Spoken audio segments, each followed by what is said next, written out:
Il est 6 heures du mat et on est de retour pour réveiller le BTP. Moi, c'est Nicolas Charton, communicant dans le bâtiment. Si l'écosystème du BTP, les méthodes de gestion de professionnels du bâtiment et le témoignage d'acteurs sur leur parcours et ceux qui les ont amenés à œuvrer sur le BTP t'intéressent, alors tu es au bon endroit. On va venir mettre en lumière différentes thématiques avec des experts du métier.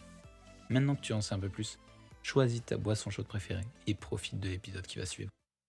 Bonjour à tous, on se retrouve pour un nouvel épisode de 6 heures du BAT. Ce matin, on part sur les terres parisiennes de Solène pour une aventure familiale. Je reçois Solène Treptel. Salut Solène. Salut Nicolas, ça va ? Ça va très bien et toi ? Ouais. Écoute, je suis trop content de te recevoir parce que ça fait pas mal de temps qu'on échange, qu'on communique à travers les réseaux sur ta page, donc Solène Machinerie, où tu déploies pas mal de ton activité. On va parler de pas mal de sujets qui font écho à ce que j'aime dans le secteur du bâtiment. On va parler aventure familiale, on va parler métiers peu connus et on va parler surtout de tout un parcours qui est assez intéressant à explorer. Je vais te laisser te présenter un tout petit peu et nous donner un peu de contexte à cet épisode. Qui es-tu, ton parcours et ton lien avec le TP? Ouais, ça marche. Donc moi, je suis Solène Treptel. Sur les réseaux sociaux, je suis connue sous le nom de Solène Machinerie. Moi, en fait, ça fait 2 ans que j'ai rejoint le secteur des travaux publics, puisque ça fait 2 ans que j'ai rejoint l'entreprise familiale, qui a été créée il y a 9 ans par mon frère. Et en fait, s'il m'a embauché, c'est pour développer le réseau à la fois national et international. Et en fait, mon rôle consiste à acheter et vendre des machines d'occasion, mais aussi à mettre notre entreprise en avant sur les réseaux sociaux, à faire connaître le métier, parce que c'est un métier assez discret, le métier de négociant, et voilà, à faire notre promotion, à développer un réseau qui nous permet d'enrichir notre parc toute l'année. Un bon sujet d'aventure familiale, c'est vraiment la chose que j'aime bien développer aussi sur le podcast, parce que c'est 70% des entreprises dans le bâtiment, je pense, à grosso modo, hein, j'ai pas les chiffres en tête, mais je pense qu'il y a énormément d'aventures familiales qui sont dans le TP, dans le bâtiment. Du coup, ça va faire écho à pas mal de parcours de personnes qui vont écouter. C'est quoi les racines de ce projet, les débuts de l'entreprise Treptel? Ça vient d'où cette volonté de travailler dans les machines TP et surtout en famille? Alors, bon, déjà pour revenir au tout début, en fait, notre père, lui, il a toujours travaillé dans le secteur des travaux publics. Donc, du coup, mon frère et moi, on a toujours grandi dans ces sujets-là, c'est-à-dire qu'on entendait parler des marques, on entendait parler des clients. Dès que notre père était au téléphone, il parlait très fort, il s'exclamait, il avait l'air d'avoir une bonne ambiance. Et voilà, nous, on a grandi dans cette atmosphère-là. Après, lui, mon frère s'est vite dirigé sur cette voie-là. Moi, pas du tout, parce que c'était pas un secteur qui m'attirait au départ. Moi, déjà, j'ai fait des études un peu plus longues. Je suis partie à l'étranger et le premier secteur dans lequel je me suis investie, c'était le secteur du luxe, donc vraiment rien à voir. Okay. Moi, au départ, j'ai fait 1 an pour la maison Hermès, puis 2 ans pour la maison Chanel. Okay. Et en fait, comment ça s'est passé, c'est qu'en fait, il y a eu le Covid qui est arrivé. Moi, j'étais en CDD à cette période-là, donc du coup, je suis arrivée à la fin de mon contrat de CDD et il n'a pas pu être transformé en CDI puisque toutes les boutiques Chanel partout dans le monde avaient fermé. Donc toutes les embauches étaient gelées provisoirement au départ et finalement ça a duré un petit peu plus longtemps. Donc au départ, je cherchais plutôt un job assez similaire. Et en fait, au fil des entretiens, je me suis rendu compte que ça me barbait vraiment de m'imaginer retourner en salle de réunion, de m'imaginer pendant des heures décortiquer des sujets que je trouvais un peu futiles, pas assez concrets en fait. Ouais.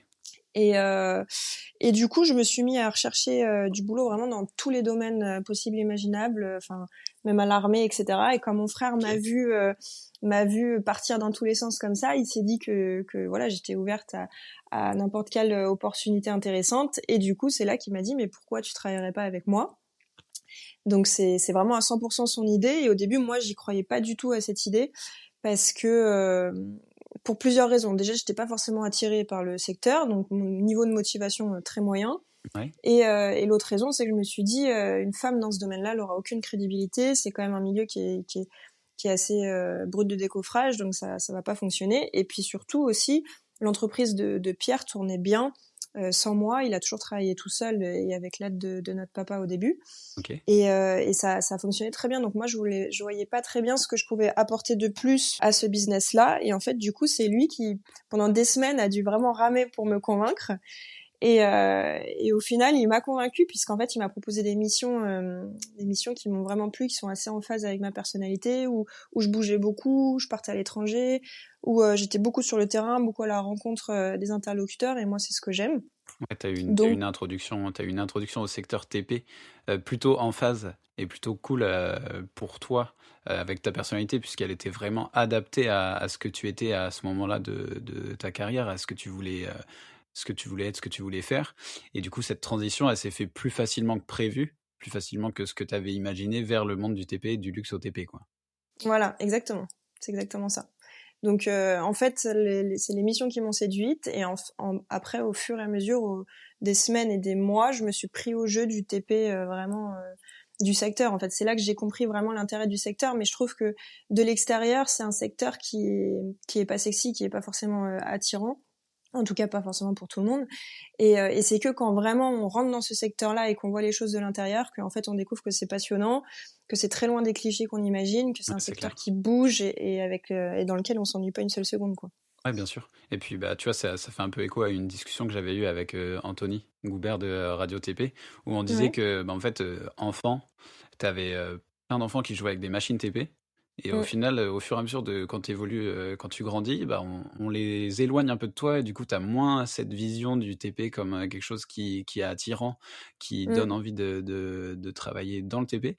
Et au final, quand tu es dans le secteur, quand tu es à l'intérieur du secteur, que tu vois les acteurs du secteur TP, les machines, les différentes choses qui peuvent être faites sur les machines aussi, parce qu'il y a des choses qui sont incroyables que j'imagine plein de personnes communs du mortel se doutent qu'il y a sur une machine. C'était quoi tes premiers mois de collaboration avec ton frère? Du coup, tu parles de missions assez cool où tu allais voir les clients, tu allais à l'étranger. Comment ça s'est passé?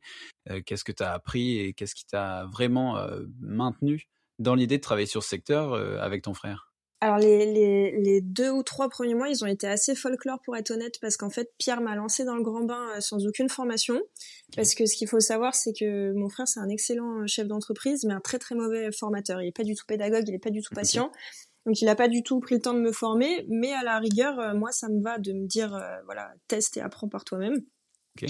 Donc du coup, je suis partie faire un petit tour en Europe pour aller à la rencontre d'entreprises qui nous connaissaient pas du tout. Donc en fait, c'était assez challengeant parce que notre réputation, elle était à zéro là-bas. Ils nous connaissaient pas du tout. Et donc je venais pour me présenter, pour leur dire ce que je recherchais comme machine. Et en fait, cette introduction-là, ça va, petit à petit, ça allait. Mais quand il s'agissait ensuite d'expertiser les machines, mais c'était le cosmos complet pour moi, parce que je savais pas où regarder, je savais pas quoi Ouais. regarder. Le bruit, je savais pas si, enfin, ça me parlait pas. Donc du coup, j'étais complètement désarmée. Donc souvent, j'étais en FaceTime en fait avec mon frère. Je disais, bah regarde là, il y a un pet. Attends, mais le bruit moteur, je trouve pas qu'il est bizarre. Enfin, Ah ouais. Ah on oui, oui. essayait de s'en sortir comme ça à distance, mais ouais, c'était assez approximatif les débuts. Ouais. Mais après, d'un autre côté, je trouve que c'est comme ça qu'on apprend le plus vite. Et c'est comme ça qu'on apprend le mieux. Et d'ailleurs, moi, ce qui m'a frappé et ce qui m'a aussi convaincu de rester dans ce secteur-là, c'est qu'en fait, les fournisseurs et les clients, c'est eux qui m'apprenaient les choses au Ok. départ. Ouais. Et, euh, et c'est pour ça que le côté brut de décoffrage qui me faisait un peu peur au début, bah, j'ai quand même découvert un côté assez bienveillant.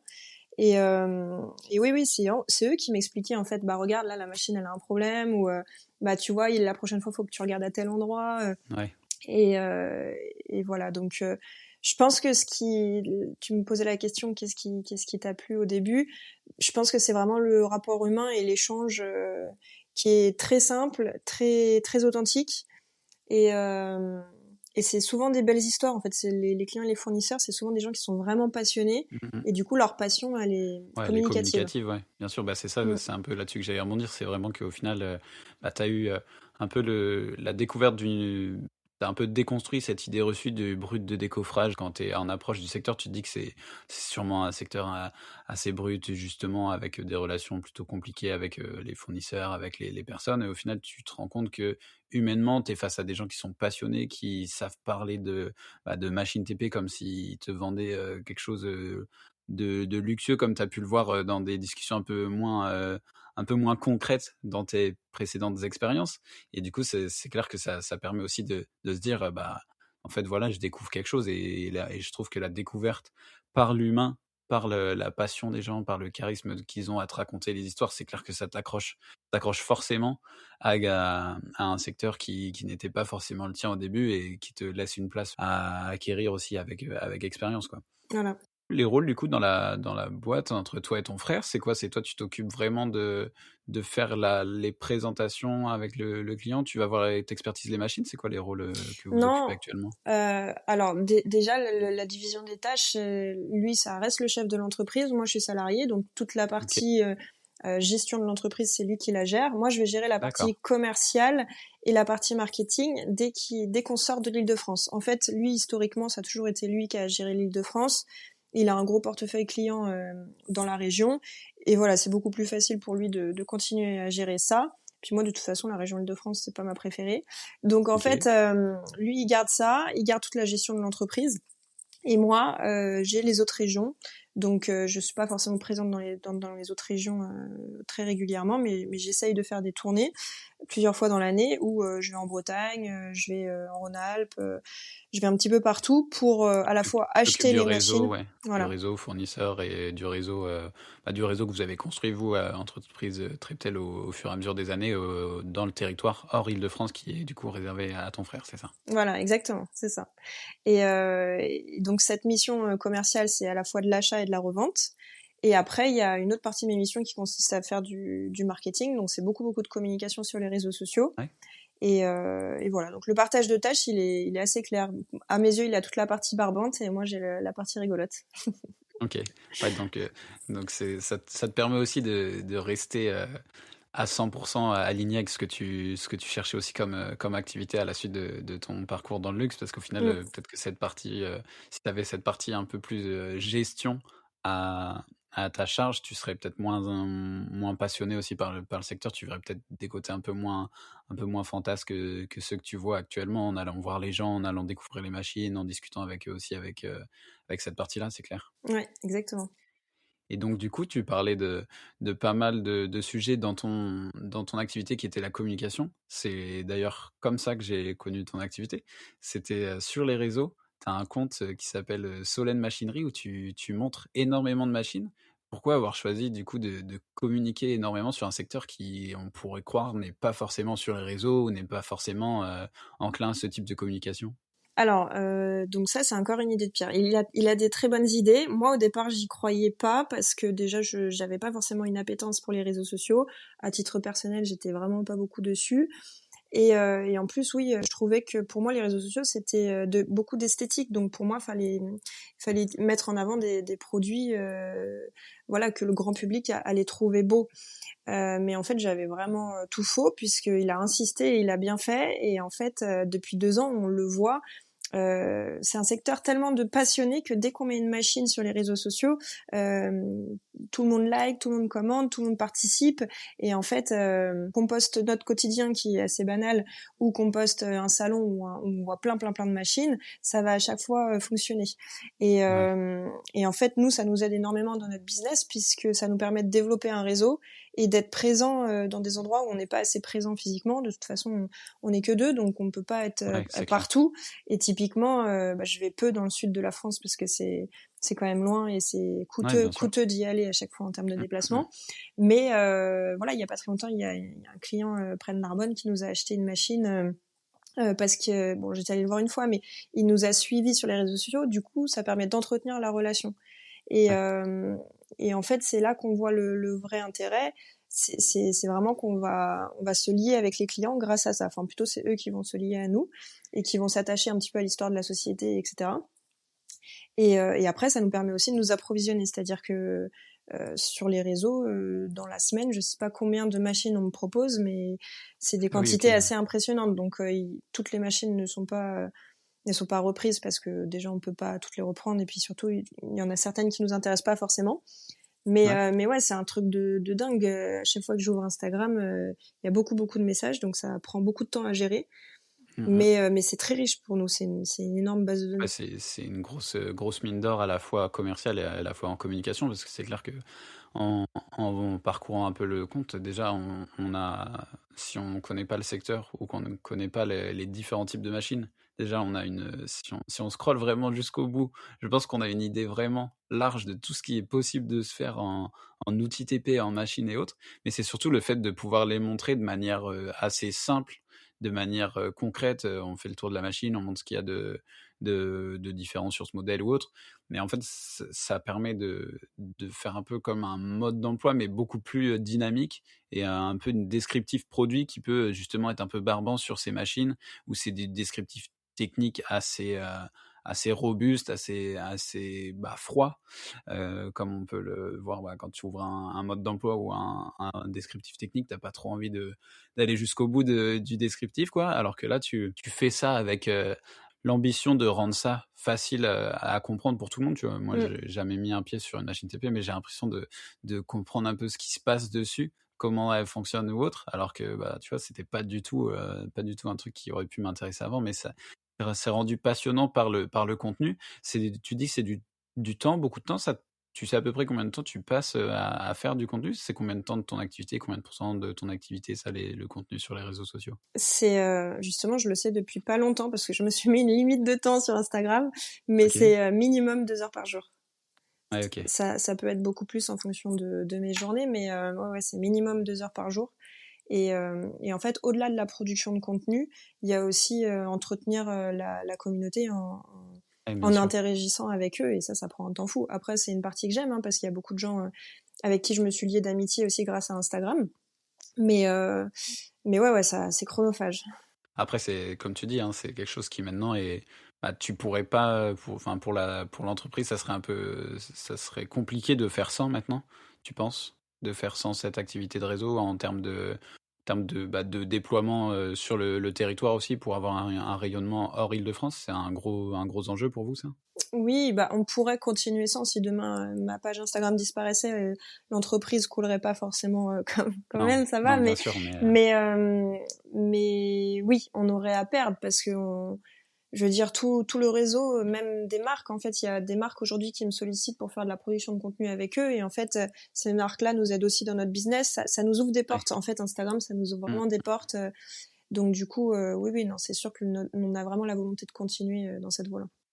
Ouais, et puis vous avez construit, comme tu dis, un peu une image de marque, l'entreprise Treptel. Maintenant, dans le secteur, je pense qu'elle a quand même une belle réputation puisqu'elle est connue de parts et d'autres du territoire via ce compte, via ce que vous partagez. Et puis, comme tu dis, tu partages pas que des machines. C'est pas seulement une vitrine pour la boîte, c'est aussi de partager un peu de quotidien, de vie d'entreprise, vie familiale dans une entreprise qui est qui fait souvent écho, justement, comme je te disais, vu qu'il y a énormément d'entreprises familiales sur ce secteur. Il y a beaucoup de gens qui doivent pas se projeter, mais se dire, ouais, ils vivent un peu les mêmes choses que nous, ils font un peu la même activité, donc forcément, tu crées du lien un peu moins, un peu moins redondant que si tu avais une activité commerciale classique où tu allais voir des gens, tu les rappelais dans 2, 3 semaines, ou tu avais cette relation-là, quoi. Exactement. Et tu parlais de marques TP avec qui vous travaillez. Mm. Est-ce que c'est aussi une opportunité pour toi, les réseaux, de connaître des nouvelles marques et surtout d'apprendre sur les machines, des choses que tu as besoin d'apprendre, que tu peux pas apprendre via Pierre, ton frère, qui n'a pas trop le temps de te former? Complètement. Oui, oui, oui. Enfin, pour moi, c'est une source d'information de fou. Donc, quand je suis les clients ou les marques, oui, oui, j'apprends énormément de choses sur les machines. Enfin, déjà, c'est un secteur qui bouge et qui est assez innovant et assez dynamique. Donc, du coup, à chaque fois qu'il y a une nouvelle machine qui sort, bah, je le vois tout de suite. Et c'est pas les clients qui vont me l'apprendre, c'est moi qui vais avoir l'information et c'est moi qui vais l'apprendre aux clients. Donc ça, c'est important aussi d'être toujours au vu des nouvelles sorties. Et oui, oui, bien sûr, j'apprends beaucoup de choses aussi sur la partie mécanique parce qu'en fait, je suis des comptes de clients qui font les révisions eux-mêmes ou des réparations eux-mêmes. Et en fait, ils vont filmer ça, ils vont expliquer comment ça se passe. Pas tous, mais certains le font. Et là-dessus, oui, oui, j'apprends énormément. Ouais, c'est une grosse dose d'apprentissage qu'on peut retrouver sur les réseaux maintenant, à la fois sur le TP, à la fois sur le bâtiment aussi. Il y a beaucoup de personnes qui communiquent maintenant sur ce secteur. sur ce qu'ils font, comment ils le font et surtout montrer ce qui est possible de faire. Mmh. C'est des parcours comme ça qui vont aussi amener, tu vois, une nouvelle génération aussi, j'imagine, sur le TP. Je vois il y a beaucoup de jeunes qui se lancent sur les machines TP, des manœuvres ou des playlists là-dessus. J'en vois pas mal sur Instagram qui suivent à la fois, qui interagissent avec ton compte, mais qui suivent aussi le podcast. Je trouve ça très cool de pouvoir se dire que en montrant ce qui est la réalité du secteur, une réalité qui est pas forcément mise en avant sur la communication, sur les réseaux ou sur autre chose, que ça puisse aussi générer ce genre de passion. On voit, enfin, c'est vrai que tu as une communauté quand même de passionnés quand il y a du contenu. Ça, tu dois pas avoir trop de personnes qui critiquent du contenu TP. Enfin, il y aurait vraiment pas d'intérêt à critiquer la présentation d'une machine, tu vois, par exemple. Alors si. Alors sur Facebook beaucoup. C'est pour ça que d'ailleurs je suis Ouais, pas une grande ça fan c'est de Facebook, mais c'est un sur peu. Instagram beaucoup moins. Il y a beaucoup moins de critiques dévalorisantes et non constructives. Mais oui, si, il peut quand même y en avoir parce qu'en fait les chauffeurs, les chefs d'entreprise, tout le monde, il y en a certains qui vont s'attacher à une marque ou à deux Ouais. marques et qui vont détester toutes les autres. Donc du coup, peu Ah, ok. importe ce qu'on poste sur ces marques-là, voilà, ils vont critiquer, mais c'est bon, Ouais, c'est parce c'est comme ils défendent un peu voilà, leur couleur, leur crèmerie, c'est ouais. comme Ouais. Ah, c'est marrant les ça. équipes de foot quoi entre guillemets. Ouais, Donc c'est ça. c'est Chacun sa machine. voilà, mais du coup c'est presque drôle. Donc quand je mets une vidéo sur une marque et que il y a plusieurs critiques, c'est pas forcément à prendre super au sérieux. Et c'est pour ça aussi qu'il faut faire très attention à ce qu'on lit sur les réseaux sociaux parce que c'est pas parce il y a 5 personnes qui vont casser une marque que cette marque elle est pas Ouais. géniale. Donc du coup voilà, faut toujours se faire son propre avis. Ouais. Et puis ça, vu que t'étais pas forcément trop aux réseaux sociaux au début, est-ce que c'est quelque chose que tu arrives à maintenir, de prendre du recul sur aussi les commentaires que tu reçois? Parce que j'imagine que avec un nombre, avec une grosse communauté, tu multiplies le nombre de personnes qui pourraient être justement de ce type-là, à avoir des critiques peu constructives, à vouloir défendre corps et âme une machine ou une autre. Est-ce que tu arrives à prendre du recul là-dessus? Parce que ça doit être un enjeu aussi ton quotidien, quoi. Clairement, ça doit impacter aussi le quotidien d'être tout le temps sur les réseaux et de devoir faire en sorte de faire abstraction, mais aussi de maintenir quand même une relation plutôt correcte avec ces personnes-là. Alors moi, je le prends pas du tout pour moi quand il y a des critiques parce qu'en fait, il y en a jamais, enfin, ou alors très très rarement qui vont contre moi. Enfin, Ouais, c'est jamais ma personne c'est vraiment sur les qui est machines, quoi. attaquée. C'est après quand il y a des critiques sur les marques, bah c'est la vie. Mais c'est comme nous quand on va Ouais, échanger au sujet des voitures, il y a peut-être des marques qu'on va ouais, bien trouver sûr. vraiment nulles et qu'on va donc non, je le prends pas du tout pour moi. Après, oui, ça peut arriver qu'il y ait des moqueries sur mon contenu ou sur des choses comme ça. Et après, bien sûr, faut prendre du recul parce que Ouais, et puis surtout, faut bien se rendre compte aussi de tous les retours positifs. Donc en ouais, voilà. général, il y a un retour positif et un retour négatif, on va avoir tendance à trop prendre le négatif au sérieux et à Ouais, retenir celui-là, alors que juste à côté, il y a un mec qui te félicite et qui te dit que c'est génial et qu'il adore te suivre. Donc ouais, carrément. voilà, je pense que j'arrive quand même à bien tempérer. Et quand vraiment j'ai des contrariétés, j'en parle avec mon frère. Alors il dégonfle le truc en 2 secondes. Ouais, C'est ça qui est bien quand même quand on n'est pas avec seul. plein de pédagogie, du coup. Voilà, plein de pédagogie, exactement. Ok. Et en termes de machines et de marques, c'est quoi les marques avec qui vous travaillez le plus? C'est quoi les marques pour qui tu as créé du contenu? Est-ce que c'est des choses pour lesquelles tu prends vraiment du temps avec eux pour co-construire le contenu, ou c'est des trucs où tu es tout le temps, c'est toi qui gères la ligne édito vraiment de ce que tu veux montrer? Est-ce que tu as des fois des enjeux comme ça avec les marques, puisque maintenant c'est aussi devenu la possibilité pour des marques TP de venir présenter leurs outils via votre compte, via l'entreprise et via cette activité que vous avez au-delà des réseaux, qui est quand même à la base négociant, achat-revente de machines TP quand même. Mm, oui. Alors ça dépend vraiment des interlocuteurs et des marques, mais ce qui est sûr, c'est que j'ai un petit peu ma manière de faire les vidéos et c'est sûr que j'ai envie de garder quand même cette manière de faire et cette signature parce que si demain je me mets à faire du contenu, par exemple, beaucoup plus long et beaucoup plus pédagogique, bah ça va un peu ennuyer tout le monde. Donc je le fais de temps en temps, mais quand même à petite dose. Et moi, je préfère les vidéos vraiment dynamiques et même si on donne pas toutes les informations indispensables, c'est pas grave, le contenu reste quand même attirant et c'est ça que je veux Mhm. garder. Mais après, ça dépend des personnes. Il y a des personnes qui me donnent des très très bonnes idées, donc on va être dans l'échange. Donc par exemple, il y a la marque Kobelco qui est une marque japonaise avec qui on va être en partenariat sur toute l'année 2024. Donc du coup, je vais Ok, trop bien. créer une vidéo pour eux chaque mois. Et là, en l'occurrence, la personne qui m'encadre pour ce projet-là, c'est quelqu'un qui a des très bonnes idées, qui est voilà, je trouve qu'il y a un regard très neuf sur le secteur aussi. Donc du coup, là, on est vraiment sur de l'échange. Donc je vais faire part d'une idée et lui de la sienne, et c'est comme ça qu'on avance bien. Et voilà, ça va vraiment permettre en fait d'avoir une présence de la marque tout au long de l'année sur les réseaux Ouais. sociaux.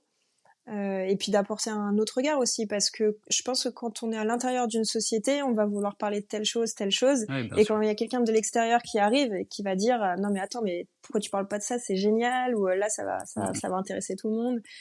Ouais, ça Donc apporte un nouveau regard aussi, un spectre différent à ce que tu avais pu ou ce que tu aurais pu montrer de la marque. Mais en tout cas, je suis content que vous alliez travailler avec cette marque parce que j'y connais pas grand-chose en machine, mais c'est souvent les machines que j'observe le plus. Je sais pas, peut-être la couleur, peut-être le design des machines, mais je les trouve vraiment cool. Donc, ça ouais, me fait plaisir de pouvoir les retrouver bah plus souvent encore ils ont sur fait votre page. une très belle montée en puissance, donc c'est une marque intéressante à suivre, ça c'est sûr.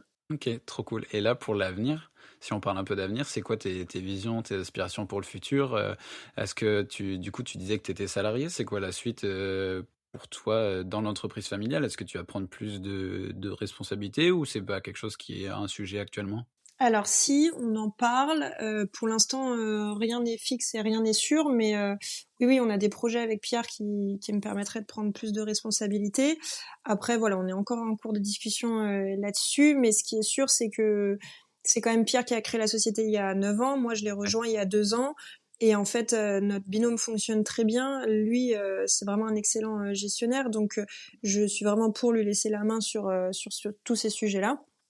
Et, Ouais. euh, et après, sur les projets futurs, oui, ça va être vraiment aussi quand même de développer la partie réseaux sociaux, qui est une partie que je prends vraiment beaucoup de plaisir à travailler. Et, euh, et voilà, donc peut-être que si tu me reposes la question dans 6 mois, j'aurai une réponse un peu plus sûre.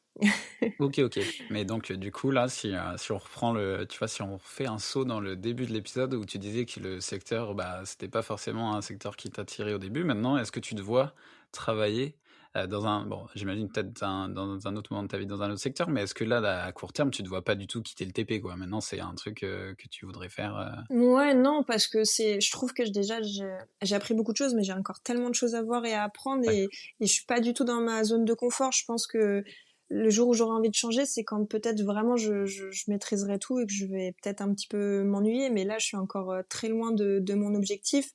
Il y a beaucoup de choses que je veux encore développer, donc pour moi, j'en suis vraiment que au début. Après, voilà, je sais pas de quoi l'avenir est fait, mais ce serait dommage de m'arrêter en si bon chemin. Et puis avec Pierre, on fait quand même une bonne équipe. C'est agréable de Ouais. travailler avec lui, et mes clients, ouais, c'est vrai que je m'y suis attachée. Donc demain, c'est sûr que j'ai pas du tout envie de partir. Après, dans Ouais. plusieurs années, ça, je sais pas, on verra. Mm, mm. Il y a quelque chose, il y a un invité qui m'avait dit une fois, qui était pas du tout du secteur, justement, pas du tout du bâtiment, qui m'avait dit on, on peut arriver dans le bâtiment, dans le TP par hasard, mais on ne reste jamais par hasard. Ouais, c'est C'est tout à jamais fait un ça. hasard si tu restes dans le secteur. Ouais, ouais, non, vraiment, c'est tout à fait ça. Mm. Et de travailler avec ton frère, travailler en famille, c'est quelque chose qui est important pour toi. Ça représente quoi aussi de vivre cette aventure avec lui pour faire une dernière boucle sur ces aventures familiales vraiment cool comme celle chez Treptel?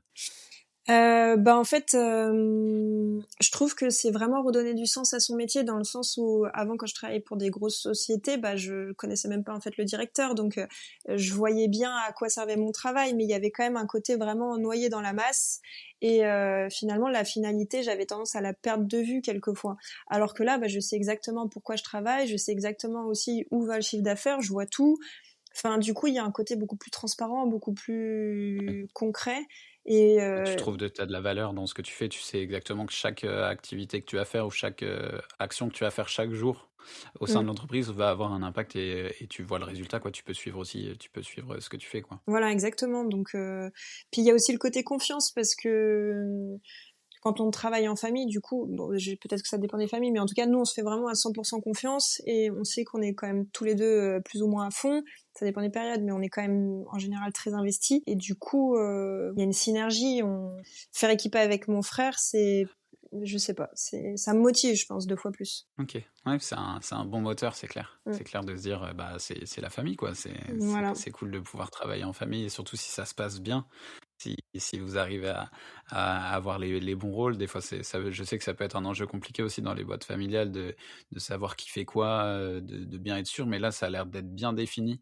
On a quelqu'un qui est bien installé, Pierre, qui est à la partie gestion, qui maîtrise ça de main de maître et qui, en plus, comme tu dis, a des idées, qui a une vision assez claire. C'est important d'avoir aussi la vision quand on est à la tête d'une boîte, donc c'est cool. Et toi, tu trouves ta place petit à petit. Ça fait 2 ans, comme tu dis, et puis on verra où ça va vous emmener. Mais en tout cas, c'est une belle aventure que vous menez, vous, entre frères et sœurs, sur un secteur qui est super valorisant et qui mérite d'être mis en avant un peu plus que ce qu'on fait d'habitude. Et il va me rester une dernière question, Solène. C'est la question, histoire de rebondir sur un autre acteur hyper inspirant du secteur. Si tu avais une personne à inviter sur le média sur 6 heures du bat pour réveiller le BTP, qui ça serait? Alors j'ai un nom qui me vient, mais je pense qu'il va être furieux que je le cite parce que c'est pas quelqu'un qui va beaucoup communiquer sur son métier et se mettre en avant, mais pourtant c'est quelqu'un qui devrait le faire parce que c'est quelqu'un de très inspirant, je trouve. C'est Benoît Thévenet, le patron de la société technique Meca 01. Donc lui, Ok. il est basé dans le 01 comme son nom l'indique, et en fait Ok.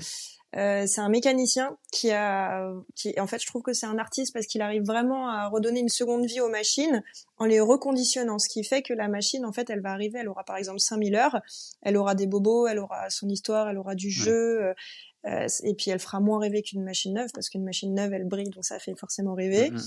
Et en fait, il va vraiment passer du temps sur cette machine. Et en fait, quand elle va le ressortir de l'atelier, elle va être mais vraiment comme neuve, comme si elle sortait de l'usine.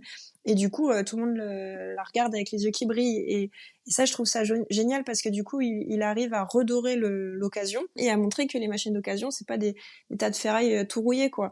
Donc c'est comme nos téléphones et nos ordinateurs. Aujourd'hui, on utilise beaucoup les produits reconditionnés. Bien sûr. Dans le TP, ça a toujours existé aussi. Mais là, nous, on travaille avec Benoît et c'est vraiment le meilleur dans son domaine. Et lui, je pense que ce serait super intéressant de Ouais, l'interviewer parce qu'il est passionné, il a des connaissances de fou. Il est très bavard aussi. Donc, Ok. non, Ouais. ce serait intéressant pour apprendre Ouais, plein de choses. donc si je l'invite, il va être furieux au moment de l'invitation, mais dès qu'on aura commencé à discuter un peu, tu penses que Ouais, ça ira. vraiment. Ah bah moi, je vais tout c'est un faire bel pour, épisode. je vais tout faire pour le convaincre parce que, ça peut être vraiment super intéressant à écouter. Trop cool. Mais écoute, merci Solène d'être venue ce matin pour réveiller le BTP. J'espère que tu as passé un bon moment et puis j'espère que les personnes qui écoutent cet épisode apprécieront cette énergie que vous avez à valoriser les machines TP, à valoriser ce secteur. Et puis vous pouvez retrouver du coup Solène sur Instagram, donc Solène Machinerie, c'est ça? Voilà, exactement. Trop cool. Bah écoutez, allez suivre ce compte si c'est pas déjà fait, parce que vous êtes déjà plus de 30 000 dessus, donc il y a déjà beaucoup de monde, je pense, qui suivent, mais on ne sait jamais. Faut aller suivre ce compte. Merci Solène en tout cas. Merci à toi, Nicolas. Si tu es arrivé jusqu'ici, merci beaucoup. C'était encore une bien belle occasion de réveiller le BTP. Tu peux d'ores et déjà transmettre de bonnes ondes à notre invité via les liens en description, en parler à tes collègues et sur ton chantier, et avant de passer au prochain épisode, si celui-ci t'a plu, n'oublie pas de t'abonner au podcast et à nous laisser 5 étoiles. Quant à nous, on se retrouve très vite pour réveiller de nouveau le BTP.